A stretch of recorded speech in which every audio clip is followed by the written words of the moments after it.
How's it going, guys? Derek here, and in this video we will be talking about how to get the CouchPotato automated torrent/nzb downloader program working on Linux. And to do that, we're first going to need to install some dependencies.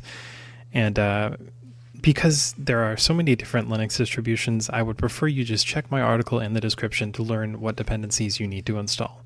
Once you do that, go back to the terminal as you can see right here, and what you need to do is you need to download the source code. So the source code is downloaded with a git command. So I'm going to paste the command here. It's going to download into the CouchPotato folder, as we can see. And you change this here because that will save us the need to create a new folder, because it's the main folder here. If you don't change it as CouchPotato server, but we want it to just say CouchPotato. From here we can do sudo mv CouchPotato and then move it to opt.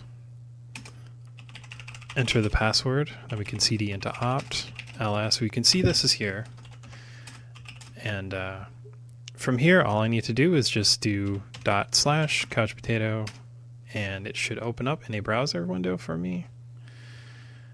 And let's go F11. So we can see the startup page, and once everything is set up, all your information, you go ahead and click I'm ready to start the awesomeness.